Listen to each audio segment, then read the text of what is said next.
सरवरा शाह करीमा दस्तगीरा अशरफा मौलाना मोहम्मद मदनी वल करम वाला आलिहि व अस्हाबिहि बारिक वसल्लम सलातन व सलामन अलैका या रसूलल्लाह सल्लल्लाहु तआला अलैहि वसल्लम।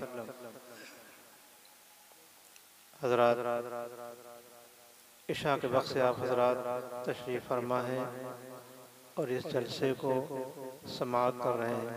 बहुत सी कई तकरीरें सुनी आपने, नातें सुनी, अभी आप हज़रात ने आला हज़रत की नात सुनी और सैयदा पाक रज़ियल्लाहु तआला अन्हा की मनक़बत समाअत की आपने बहुत ही अच्छे अंदाज में। और अभी इस जलसे के खुसूसी मुक़र्रिर बहुत ही अच्छे मुक़र्रिर हैं, अच्छे आलिम दीन हैं, मौलाना ज़ाकिर हुसैन साहब जो गया से तशरीफ़ लाए हैं। उनकी तकरीर आप हज़रात को सुनना है कि मेरी कुछ तबीयत नहीं ठीक है। मैं तो आने वाला ही नहीं था, मेरे पेट में बहुत तकलीफ़ थी। लेकिन आप लोगों की मोहब्बत कह लीजिए, कुछ भी कह लीजिए कि मैं आपके यहाँ हाजिर हो गया। जलसे होते रहते हैं, तमाम जलसे होते हैं, सैकड़ों आपके गांव में ही साल में 10-20 जलसे हो जाते होंगे।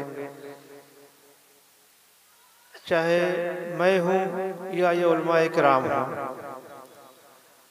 हमारे जो सफ़र होते हैं, जो आना जाना होता है, उसका मकसद मुसलमानों सिर्फ एक होता है, नारे लगवाना, हाथ चुमवाना या आगे पीछे दौड़ के आप इस्तकबाल करें, ये सब मकसद नहीं होता है। और अगर हकीकत पूछिए, दिल की बात पूछिए, तो ये सब चीज़ें अच्छी भी नहीं मालूम होती हैं कि आप दौड़ दौड़ के नारे लगा रहे हैं, आप हाथ पैर चूम रहे हैं। हाँ, अच्छी लगती है। कब अच्छी लगती है? कि जब हमारे आने के बाद आपके अंदर कोई तब्दीली पैदा हो जाए, है ना, कि आपने हमारे हाथ चूमे, पैर चूमे, आगे पीछे दौड़ रहे हैं, नमाज गायब। कितने लोग ऐसे, यहाँ पे इतना मजमा है, इतने लोग हैं, पता नहीं कितने लोग होंगे, मेरा ख्याल से 75% लोग ऐसे होंगे जिन्होंने ईशा की नमाज नहीं पढ़ी होगी। बताइए, आप मेरे पीछे दौड़ रहे हैं, भाग रहे हैं, हाथ चूम रहे हैं, पैर चूम रहे हैं, नारे लगा रहे हैं, ईशा की नमाज गायब। तो मैंने जो कहा कि नारे अच्छे नहीं लगते, नारे इसीलिए नहीं अच्छे लगते, ईशा की नमाज छोड़ के मेरे साथ नारे लगा रहे हैं, मेरे हाथ चूम रहे हैं। तो ऐसे हाथ चूमने से क्या फ़ायदा है? ऐसी अकीदत, ठीक है अकीदत है आपकी, लेकिन जो फ़ायदा अकीदत का मिलना चाहिए वो नहीं मिलेगा। काश कि आप ईशा की नमाज पढ़ के आए होते और ईशा की नमाज पढ़ के इस जलसे में आप बैठे होते, इन उलमा की ज़ियारत की होती आपने, और उसके बाद मेरे हाथों को चूमते और फिर फजर की नमाज बाजमात पढ़ते आप, तो आपको हाथ पैर चूमने का और उलमा की ज़ियारत का फ़ायदा ही कुछ और होता है। सुभान अल्लाह, सुभान अल्लाह। तो ठीक है, इस वक्त जो भी है, लेकिन आइंदा जब मैं आऊँ तो मुझे ये सुनने को मिले कि हाँ, ये जलसा हुआ था, उसके बाद से इस कस्बे में तब्दीली आई है। इस कस्बे में लोगों के अंदर एक नया माहौल पैदा हुआ, एक नई रोशनी आई है। और ये दस्तारबंदी का जलसा है, मदरसे का जलसा है, बच्चे फारिग होते हैं, ये दीन के खादिम हैं बच्चे, बड़ी मेहनत से इन असातिज़ा ने, मौलाना साहब अभी मैं इससे मेरा तारुफ नहीं है, ऐलान कर रहे थे, बड़ी मेहनत से इन्होंने बच्चों को पढ़ाया है कि मदरसे के बच्चे, इनकी बड़ी अहमियत होती है मुसलमानों, बड़ी फजीलत है इनकी। मेरे बड़े अब्बा फातह बिलग्राम जो कि 20 साल अपने हुजरे के बाहर नहीं निकले, उनके लिए अगर कोई बाहर से बेहतर जा करके उनको मेरी तरफ से ये मिठाई पेश कर दीजिएगा या कुछ फल पेश कर दीजिएगा। तो जब वो आते थे तो मेरे यहाँ भी एक छोटा सा मदरसा है, तो मेरे बड़े अब्बा वो मिठाई का डिब्बा देते थे और कहते जा करके मदरसे के बच्चों को बांट दो, जा करके मदरसे के बच्चों को बांट दो। पहले तो नहीं समझता था, छोटा था कि ये मदरसे के बच्चों को क्यों भिजवाते हैं। बाद में जब पढ़ा और मालूम हुआ तब समझ में आया कि ये मदरसे के बच्चों को अपने घर में ना भिजवा करके मदरसे के बच्चों को मिठाई भिजवाते हैं कि इल्म दीन हासिल कर रहे हैं या कुरान मजीद पढ़ रहे हैं, अपना घर छोड़ के आए हैं तो उनको मिठाई जाकर के थोड़ी थोड़ी मिठाई बच्चों को बांट। ये हमारे बुजुर्गों का तरीका था मुसलमानों। इस तरह से उन्होंने इल्म दीन हासिल करने वालों का ख्याल रखा उन्होंने। और मेरे बड़े अब्बा में बहुत जगह ये बात कह चुका हूँ, अक्सर कहता रहता हूँ कि उनके पास जब उलमा आते थे, मौलाना लोग आते थे, तो मैं छोटा था तो उनको उलमा को पैसे देते, नजर पेश कुछ एक 8 से 40 साल पहले 1 रुपया 2 रुपया 5 रुपये चलते थे तो वो देते थे, निकल तक उठाया 1-2 रुपया उठाया दे दिया। तो मैंने एक दफ़ा उनसे पूछ दिया कि आप ये मौलाना लोगों को पैसे क्यों देते हैं? तो मेरे बड़े अब्बा ने फरमाया कि बेटा पैसे नहीं देता हूँ, सिर्फ अपने बुजुर्गों की सुन्नत को अदा करता हूँ। तो फिर उन्होंने कई एक नाम लिए कि फला बुजुर्ग फला बुजुर्ग फला बुजुर्ग अपना सदक़े नफली सिर्फ उलमा को ही दिया करते थे। मैं अपने असलाफ के तरीक़े को अपना रहा हूँ, उनके तरीक़े को पूरा कर रहा हूँ। सोचिए आप, जो अपने असलाफ के तरीक़ों का इस तरह से ख्याल रखे, मुस्तहब बातों का इस तरह से ख्याल रखे कि उनको बिल्कुल वाजिब का दर्जा दे दे, तो उन हजरात की नज़र में फ़राइज़ व वाजिबात का क्या दर्जा होगा। आज हम फ़र्ज़ छोड़ देते हैं। नमाज हमारे ऊपर सबसे अहम फ़र्ज़ है, फ़र्ज़ों में सबसे अहम फ़र्ज़ नमाज है। अब इबादतों में सबसे अफजल इबादत नमाज है, हम उसको छोड़ देते हैं, हमें कोई फ़र्क ही नहीं पड़ता है।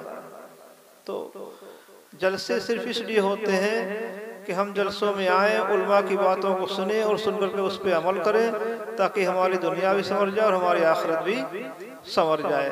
जो मैंने कहा था कि नारे अच्छे नहीं लगते, नारे इसीलिए नहीं अच्छे लगते हैं कि जलसे होते हैं हमारे अंदर कोई तब्दीली नहीं आती है, जलसे होते हैं हमारे अंदर कोई बदलाव नहीं आता है। मुसलमानों, आपसे यही गुजारिश है और कि जलसे सुने और अपने दिनों रात अपने शब रोज़ को देखें कि हम दिन भर क्या करते हैं। दिन भर हमने कमाया, 12 घंटे हमने अपनी कमाई में खर्च किए, लेकिन आधा घंटा सब नमाजें मिलाकर कितना टाइम लगता है? 1 घंटे का टाइम लगेगा 5 वक्त नमाज में। 1 घंटा आप अल्लाह की इबादत करने निकाल सकते हैं।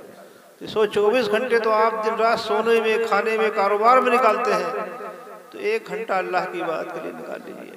कम से कम नमाज पाबंदी से पढ़िए और तमाम बुरी बातों से। आजकल एक चीज़ बहुत बुरी हमारे मैंने कई जगह देखा, मेरे सामने ये बातें आई, कुछ लोग पैसे का लेन देन इस तरह से करते हैं जो ब्याज की सूरत है। बहुत अच्छे मैंने लोगों को देखा, पढ़े लिखे भी हैं, हाजी भी हैं, नमाजी भी हैं, लेकिन जब मालूम हुआ कि पैसा वो इस तरह से उधार देते हैं जो ब्याज की सूरत है, उसको ब्याज नहीं समझते, कहते हैं नफ़ा है। तो अगर किसी को लेन देन आपको करना हो, किसी को उधार देना हो, उससे लेना हो, अगर आपकी समझ में ये नहीं आ रहा है कि ये जायज़ है या नहीं जायज़ है, तो आप किसी आलिम के पास जाइए और उनसे मालूम कीजिए कि मैंने इनको पैसा अपने कारोबार के लिए दिया है और इनसे मैंने इस तरह से नफ़ा लेने के लिए कहा है, शरअन ये नफ़ा जायज़ है या ये सूद है। बहुत सी बातें, बहुत से मामला मेरे सामने इस तरह के आए, जब मैंने उसको पूछा, मालूम किया, तो पता चला ये तो ब्याज की सूरत है। इतनी बड़ी दाढ़ी, हाजी, नमाजी, सब कुछ, लेकिन ब्याज। तो इस चीज़ में, कारोबार में, लेन देन में पैसे जो आप लगाएं किसी दूसरे को दें, तो पहले उसको मालूम कर लें कहीं ये ब्याज तो नहीं है, ब्याज की सूरत तो नहीं है। अगर वो ब्याज होगा, जाहिर सी बात है उस पैसे में तो वक्ती तौर से तो बरकत आपको दिखाई देगी, लेकिन जब वो उस पैसे से आप अपने उस पैसे का निवाला अपने मुंह में रखेंगे, आपके पेट में जाएगा, जाहिर सी बात है आपका दिल स्याह होगा। और जब दिल स्याह होता है तो वो उस दिल पे अच्छी बातों का असर मुसलमानों नहीं होता है, और वो दिल अच्छी बात कबूल करने से बिल्कुल ही महरूम हो जाता है। तो अपनी ज़िंदगी को शरीयत के मुताबिक गुजारें। और एक बात जो आजकल मैं हर जगह कहता रहता हूँ कि इस वक्त तमाम तरह के फितने, बहुत सी बातें चल रही हैं, ख़ासकर मोबाइल से। कोई किसी की गुस्ताखी करने लगता है, कोई किसी की गुस्ताखी करने लगता है। मैंने अपने यहाँ उर्स में भी ये बात बयान की थी और अक्सर और जगह बयान कर चुका हूँ कि हमारे बुज़ुर्गों का जो अक़ीदा है जो हमारे बुज़ुर्गों का अक़ीदा है। मेरे जद्द आला सैयद मोहम्मद साहिब दावत सोहरा वास्ती बिलग्रामी रज़ियल्लाहु तआला अन्हु 800 साल हो गए उनको आए हुए। उस वक्त जो हमारा अक़ीदा कि अफ़ज़लुल बशर बादल अंबिया बितहक़ीक़ सैयदना अबू बकर सिद्दीक़, अफ़ज़लुल बशर बादल अंबिया ने अपने अंदर सारी फजीलतें समेट ली। अब इसको अगर खाली अफ़ज़लुल बशर कह दिया जाए लोग इसमें भी वो करने लगते हैं। बहरहाल इसमें सारी फजीलतें। उसके बाद बतदरीज सैयदना फारूक आज़म, सैयदना उस्मान गनी, सैयदना मौला कायनात रज़ियल्लाहु तआला अन्हु, अशरे मुबश्शरा, अहले बैत अतहार, जुमला सहाबा कराम, जो उसमें हज़रत अमीर मुआविया भी शामिल हैं। इन सब की इज़्ज़त व तकरीम हमारे ऊपर वाजिब व लाजिम है। ज़र्रा बराबर किसी की शान में गुस्ताखी अपने ईमान को ख़राब करना है। ये अक़ीदा रखिए, ये ईमान रखिए। उसके बाद या अली के नारे लगाइए, आपको बरकत मिलेगी। या अक़ीदा रखिए, या हुसैन आपका विर्द करते रहिए, आपको बरकत मिलेगी। तो इस तरह से अपने अक़ीदे मसलक आला हज़रत जो सही में है वो यही है। मसलक आला हज़रत में मजबूती से कायम रहे। और ये मदरसा जो बच्चे फारिग हो रहे हैं, इस मदरसे को खूब तरक्की दें, इसको खूब परवान चढ़ाएँ। अल्लाह ताला इन बच्चों को दीन का सच्चा खादिम बनाए। आप सभी हज़रात के कारोबार में, रिज़्क़ में अल्लाह ताला खूब बरकतें और तरक्की अता फरमाए। आप सबकी जान माल इज़्ज़त आबरू की अल्लाह ताला हिफाज़त फरमाए। इस जलसे को अल्लाह ताला कबूल फरमाए। हमारे और आपके यहाँ आने को अल्लाह ताला कबूल फरमाए। हम सबका ख़ात्मा अल्लाह ताला ईमान फरमाए। वमा अलैना इल्लल बलाग। अस्सलामु अलैकुम।